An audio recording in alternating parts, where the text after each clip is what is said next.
E aí, gente boa, tudo bom com vocês? Eu quero trazer aqui um assunto muito interessante que tem a ver com as tradições. Existem as boas tradições e existem as tradições dos homens, que invalidam a palavra que Jesus falou. Existem tradições que invalidam a palavra. Eu quero trazer para vocês um assunto muito interessante aqui, muito importante e é muito sério. E eu quero ler com vocês esse texto que está em 2 Coríntios capítulo 11, verso 13 e 15, olha só. Porque tais falsos apóstolos são obreiros fraudulentos, são uma fraude, uma mentira, transfigurando-se em apóstolos de Cristo. E não é maravilha, porque o próprio Satanás se transfigura em anjo de luz. Não é muito, pois que se os seus ministros se transfigurem em ministros de justiça, o fim dos quais será conforme as suas obras. Então, havia na época dos apóstolos pessoas que se diziam ser apóstolos.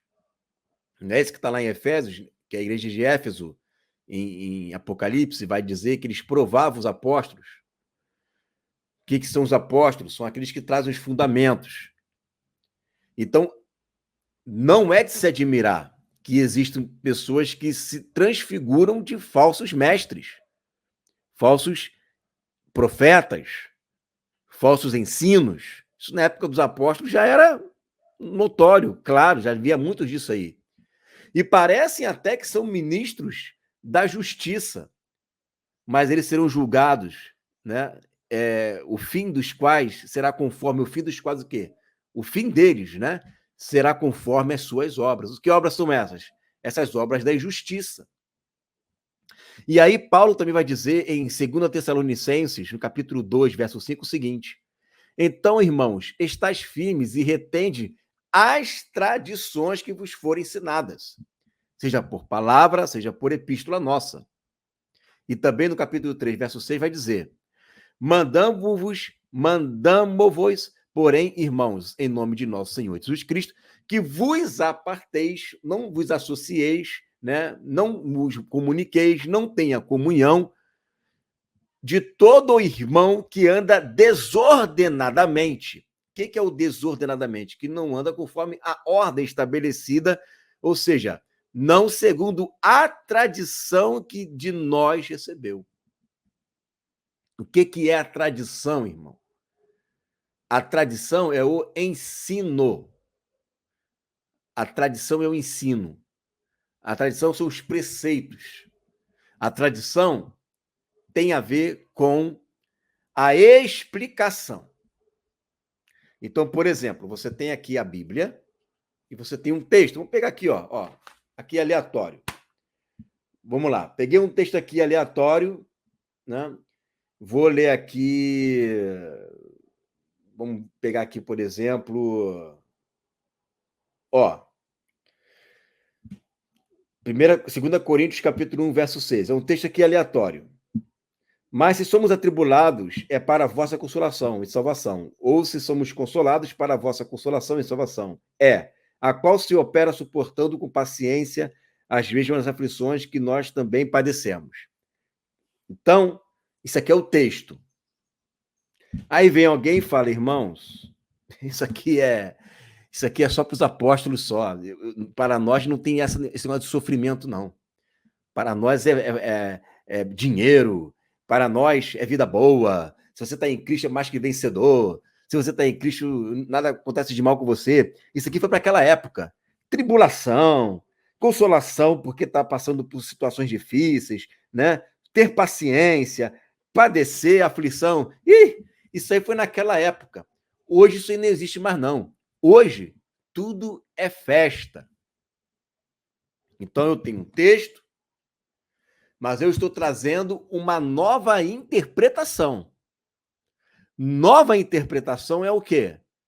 É eu não andar segundo a tradição. O que diz a tradição? O ensino desse texto, segundo nos foi dado, é assim, assim, assado. É que tem que sofrer mesmo, é que tem que padecer mesmo. Não diz que é só para aquele momento. Diz que nós temos que suportar até a vinda de Cristo. Então, nós temos a Bíblia, a palavra de Deus, a epístola, e nós temos a palavra, como está ali escrito. Nós temos a epístola e nós temos a palavra. O que é a palavra? É a tradição oral. A palavra é aquilo que vai trazer luz às epístolas, luz à Torá, luz aos profetas, luz aos salmos. E o que os fariseus faziam? Eles tinham suas próprias tradições que invalidavam a palavra. Que é o que Jesus vai criticar. A vã tradição, a tradição dos homens. Então, você tem a boa tradição, né? Tradução é tradição, você tem a boa tradição e você tem a má tradição que invalida a palavra. Por exemplo, essa interpretação que eu dei aqui, desse texto, é uma tradição que está invalidando a palavra. Invalidando por quê? Porque tem vários textos que mostram que é a importância de sofrer por causa do evangelho. Sofrer por causa da perseguição. Se Jesus sofreu, nós vamos sofrer também. Se Jesus foi perseguido, nós seremos perseguidos também. Ou seja, não são só os apóstolos, são todos os filhos de Deus.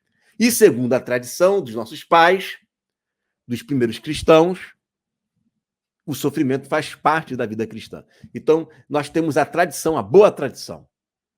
E aí, nós chegamos no século XIX, nós temos Allan Kardec ensinando o kardecismo, o espiritismo. Eu pergunto, aonde tem isso na nossa tradição? Aonde é que tem isso? Quem ensinava isso que ele passou a ensinar? Por isso que a doutrina tem um nome. Qual é o nome? Kardecismo. Kardecismo, ou seja, muitas religiões, eles trazem o nome do fundador daquela religião. Muitas delas têm isso. Kardecismo. Eu pergunto, né? Cadê a tradição nisso aí? Porque quando eu olho para a tradição, quando eu olho para a história, o que mais os primeiros cristãos combatiam era a doutrina da transmigração da alma, que a alma vai de corpo em corpo. O que mais eles batiam em cima era com relação a isso também. Aí nós vamos caminhando, século XIX, Joseph Smith, os Mormons. Onde é que está na tradição que tem que ter um livro chamado de Pérola de Grande Valor? Onde é que está isso escrito na Bíblia? Muito pelo contrário, diz ele que recebeu a revelação de um anjo, o anjo Moroni. Gálatas 1,8 diz, mesmo se um anjo do céu vos trazer o evangelho diferente desse.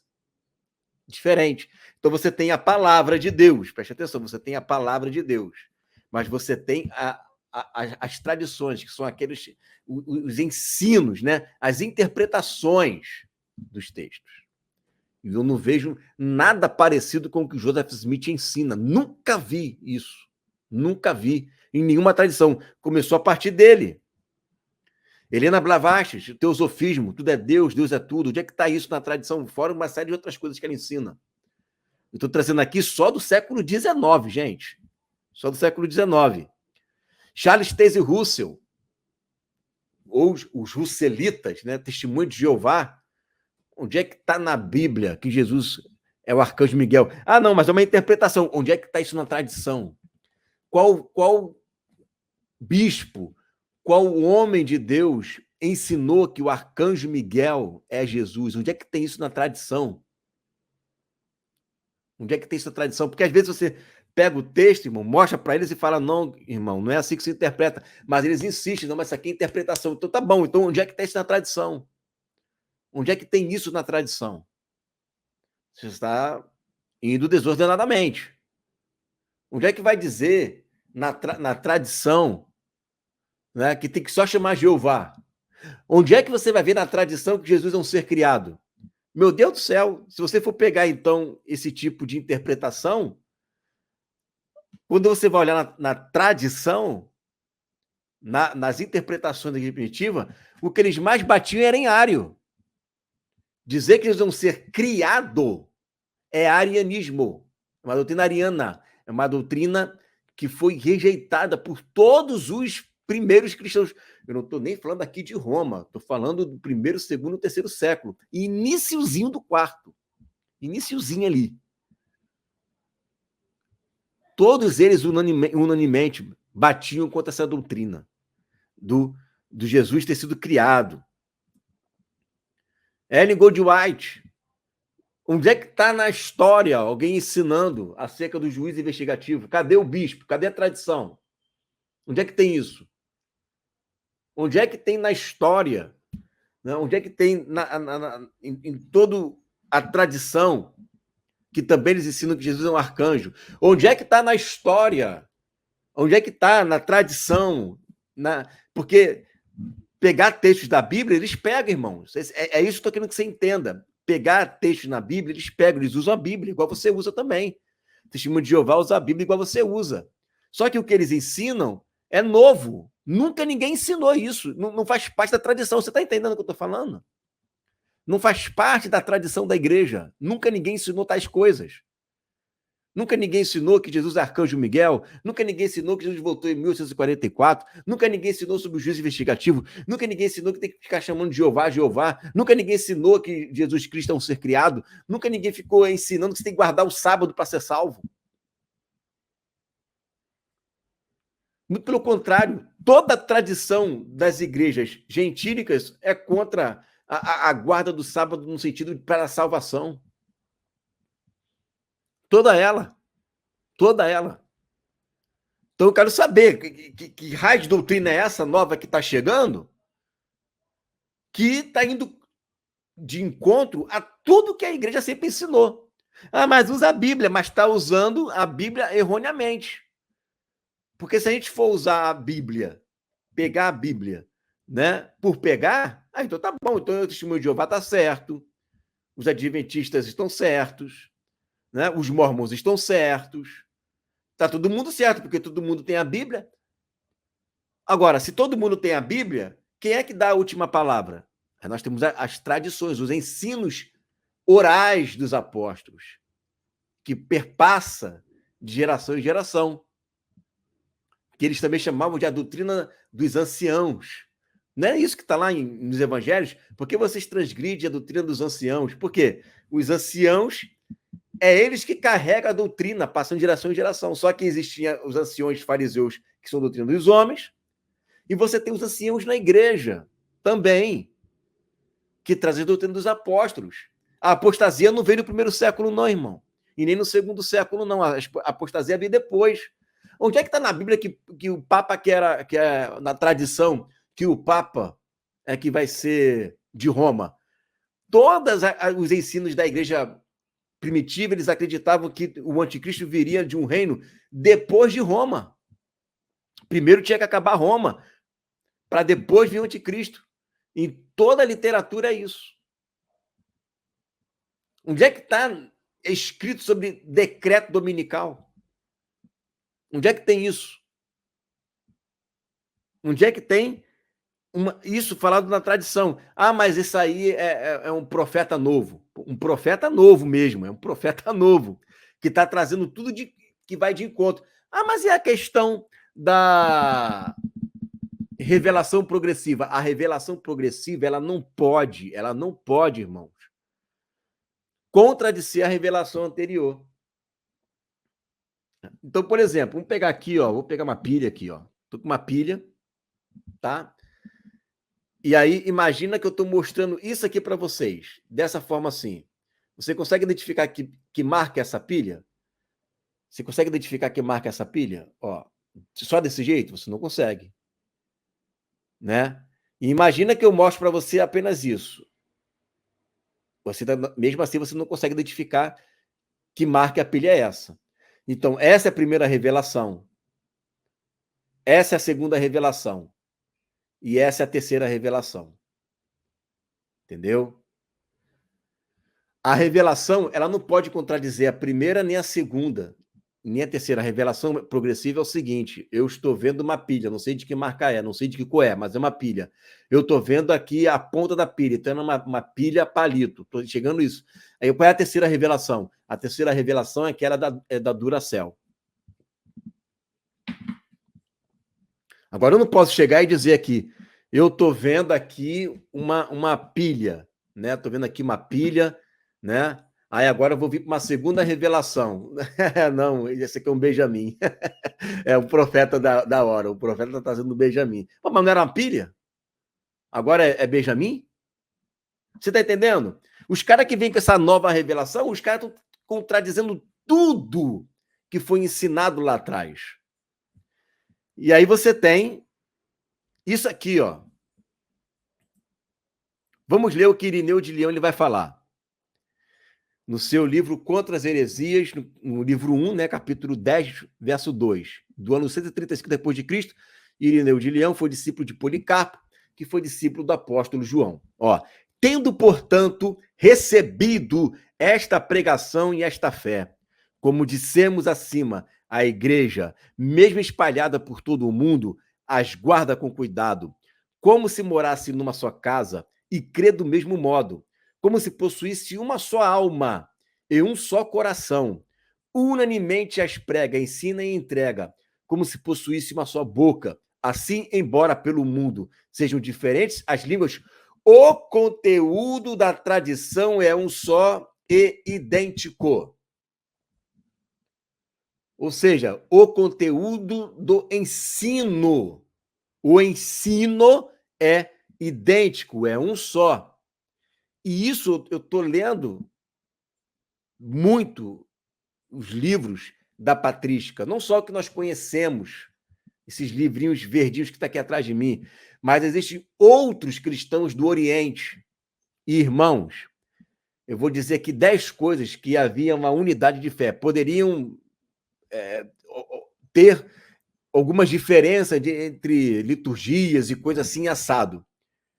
Mas essas tradições aqui, eles mantinham de uma maneira única.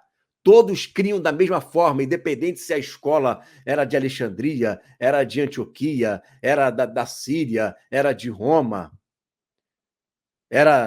Importa. Todos criam na imortalidade da alma, que a alma não morre, que iam para o lago de fogo e enxofre sofrer para caramba eternamente. Todos criam na vinda de Jesus depois da grande tribulação. Não havia espaço para mesotribulacionismo, nem para pré-tribulacionismo, não existia isso. As igrejas, toda a igreja, independente de qual escola que fosse, eles criam na divindade de Jesus, ele sendo Deus, vindo da Virgem Maria. Tá? Todos eles criam no livre-arbítrio, todos eles criam no livre-arbítrio, todos eles criam na perda da salvação. Todos eles acreditavam que o anticristo iria vir na última semana de Daniel para assolar a igreja. Todos eles acreditavam nisso. Tá? Todos eles acreditavam na ressurreição corporal na carne. Não é igual ensina a testemunho de Jeová, que é um corpo espírito, não tem nada de carne ali. Todos eles acreditavam que as almas vão morrer e vão para debaixo da terra, para o Hades. Batismo nas águas e Santa Ceia.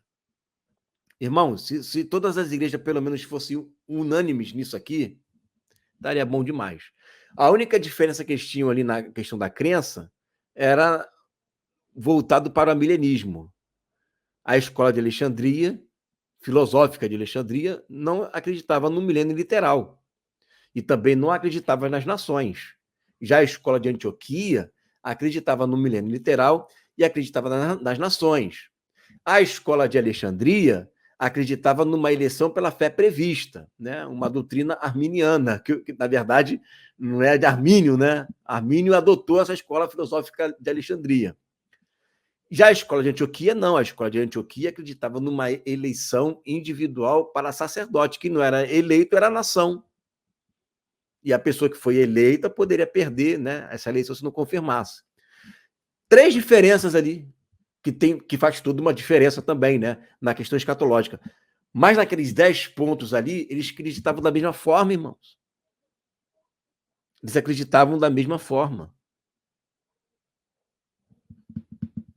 Então, se chegar alguém, né, 1.800 anos depois, 1.800 anos depois, aí vem, na maior cara lavada, não, porque agora a igreja vai ser arrebatada antes da grande tribulação.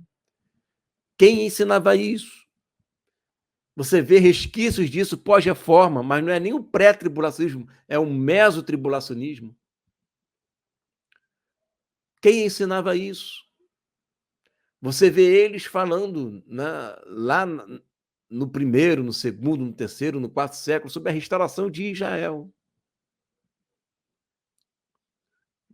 Uma série de coisas que hoje não se ensina mais. Então, quando alguém chegar e falar para você, mas eu estou usando a Bíblia, eu quero ver só a Escritura. Irmão, onde é que tem essa interpretação na história da igreja? Quem interpretava? Aliás, não perca, dia 23 agora, irmão, dia 23, nós vamos estar em Fortaleza, no Ceará, e eu vou trazer aqui um ensino que eu nunca falei aqui no canal, nunca trouxe esse ensino, vocês vão ficar boca aberta. Não é a revelação de que eu orei e Deus revelou, não, mas a revelação na história. Catucando ali os textos, estudando, eu consegui, né, pela graça de Deus, compreender uma situação da onde se originou, vamos colocar assim esse nome, né? Os pré-calvinistas. Já haviam os calvinistas primitivos, irmãos. Do primeiro, do segundo, terceiro século, até antes de Cristo. Os calvinistas primitivos. Eu vou dar o nome deles, vou dar as fontes históricas dos livros que eu li e vou dar os depoimentos dos pais da igreja. Então se prepara, que a gente vai mostrar a origem do calvinismo, tá? A origem. Que espírito é esse que está ali envolto a todo esse ensino, que não tem a ver com a tradição dos nossos pais. Então não perca, dia 23, fique atento aí, né? Lá para as 8 horas da noite, vai ser numa quarta-feira agora, quarta-feira, né? Vamos estar trazendo aqui, vou trazer para vocês a origem do pré-calvinismo. Vocês vão ficar assim, ó, tá? Porque o negócio é pesado. É pesado. É pesado. E a gente vai restaurar a fé da igreja, meu irmão. Nós vamos restaurar a fé da igreja. Vamos trazer o máximo possível. Igor, então você concorda com tudo? Tem que ser tudo que eles creem. Irmãos, eu sei que tem coisas que eles falavam que era que seria trazido mais luz hoje. Iria ter mais luz. Mas, irmãos, tem coisas que eles eram fechados ali, ó. Fechados. Entende? Eles eram muito fechados. Não tinha como quebrar aquilo dali. Como é que eles provavam os apóstolos? Você é apóstolo mesmo? Deixa eu ver o que você está ensinando. Nunca ninguém ensinou isso. Não, mas é a nova revelação. Negativo. Negativo. Nunca ninguém ensinou isso. Que conversa é essa? Prova, meu irmão. E é por isso que tem muita gente que não gosta de ler os primeiros cristãos. Sabe por quê? Porque quando eles são lidos, ele desmascara muita doutrina errada. Muita doutrina errada é desmascarado. Cai a máscara na hora. Cai a máscara. Então, o nosso trabalho é árduo. Valorize, ore por nós, irmãos. Porque a gente está combatendo demônios, principados, que remontam desde a época, né, da Babilônia, dos apóstolos. A gente está combatendo o mistério da iniquidade, o espírito do anticristo que já operava naquela época. Tá? Então, ore por nós, a luta é grande, né? Valorize esse trabalho que a gente faz aqui de pesquisa árdua, de mostrar fonte, né? Então, gente, estejam atentos a tudo que vai acontecer e não perca no dia 23, eu vou trazer aqui um ensino que eu nunca trouxe no canal,